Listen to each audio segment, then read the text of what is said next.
Jesus Cristo, enquanto esteve conosco, Ele diversas vezes teve contato com as pessoas, tocava as pessoas, ensinava as pessoas, mudava a vida das pessoas a partir do contato com Ele. No momento em que Cristo volta para junto do Pai, tudo o que Ele fazia passa para os sacramentos. Então, ao batizar, a Igreja está fazendo, numa celebração, aquilo que o próprio Cristo fazia. Então, qual é o centro da vida de Jesus? É a sua paixão, a sua morte e a sua ressurreição. Ao batizar alguém, através de uma liturgia, uma pessoa, no caso aquela que está sendo batizada, ela é mergulhada na morte de Cristo e também ressuscitada com Cristo. Então, se nós falamos de liturgia do batismo, é essencialmente isso: fazer com que uma pessoa mergulhe no mistério da vida de Cristo. Cristo ligava as pessoas a si pela proximidade. Hoje nós não o vemos, mas sabemos que na liturgia é um dos lugares mais privilegiados onde Ele continua agindo. Por isso é tão importante a liturgia do batismo, que pelos sinais, pelas palavras, pelos ritos, pelos gestos, vai manifestando isto que Cristo fazia. Quando a gente fala de orientações da Igreja para o batismo, nunca nós devemos pensar em proibições ou em normas. Mas o batismo é algo de mais sagrado que a Igreja, que a tradição cristã recebeu. Se é algo sagrado, precisa ser cuidado.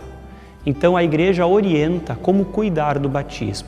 Por exemplo, pelo batismo, nós somos mergulhados na morte e na ressurreição de Cristo, então ele precisa ser preparado. Por isso nós estamos, inclusive, preparando a celebração do batismo, porque ela transforma a vida de uma pessoa. Ela passa a ser considerada membro de Cristo. Esse é um elemento. A criança que é batizada, normalmente são crianças, elas ainda não atingiram a idade de professar a fé. Mas como é que nós vamos dar a fé para alguém que não tem ainda o uso da razão? Então a Igreja orienta que a família, a comunidade, escolham um homem e uma mulher, a quem nós denominamos padrinho e madrinha, para acompanhar o processo de crescimento na fé desta criança, porque ela ainda não chegou à idade de professar a fé.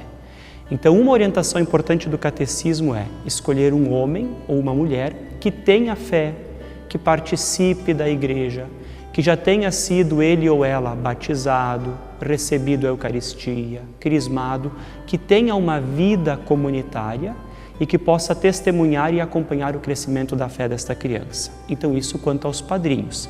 E que eles tenham também mais de 16 anos de idade para terem condições, maturidade para desempenhar esta função. Outra orientação importante que a Igreja dá é que o batismo sempre é realizado numa igreja, que é o lugar sagrado, onde uma comunidade se reúne, se congrega para celebrar a sua fé, e que ele seja ministrado por um padre, por um bispo, por um diácono. Em outras regiões é diferente, pode ser diferente.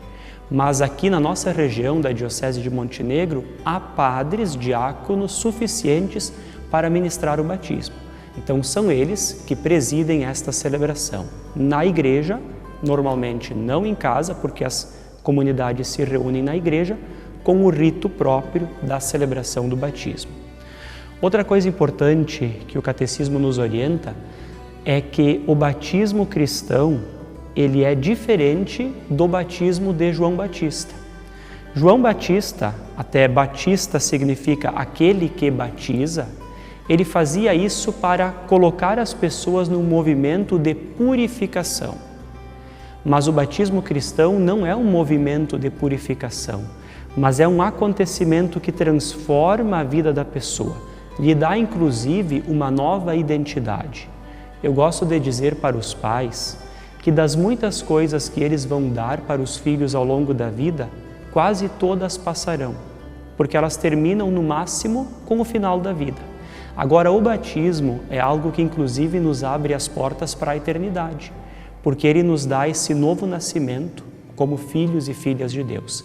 Por isso, estas e outras orientações da Igreja não são para proibir para atrapalhar, para dizer o que pode e o que não pode, mas para cuidar e dar o devido valor ao batismo como ele merece. A celebração do batismo, ela provoca, ela gera na pessoa uma mudança essencial. Nós até não podemos menosprezar esse aspecto. Agora, dizer que gera uma mudança não é por causa daquilo que nós estamos fazendo apenas, mas é porque naquilo que a gente faz, Deus está agindo.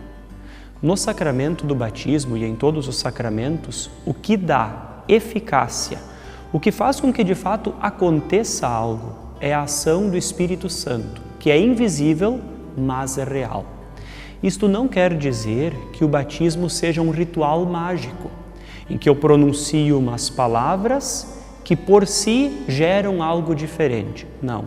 O batismo é uma celebração e o fator fundamental é a fé de quem celebra, por isso a gente fala tanto da fé, da família, dos padrinhos, da comunidade, e a ação de Deus, que mesmo sendo invisível, não pode ser percebida pelos nossos olhos, pelos nossos sentidos, mas ela acontece. Existe mais um elemento. Esta mudança que o batismo provoca, ela nunca vai anular a liberdade do ser humano. Deus me transforma. Agora, se eu me fechar à ação de Deus, essa transformação não vai se manifestar. Por isso a criança precisa ser ensinada, ela precisa ser educada, ela precisa enxergar o exemplo, ela precisa se sentir amada por Deus para que tudo aquilo que aconteceu no batismo venha a se manifestar na sua vida.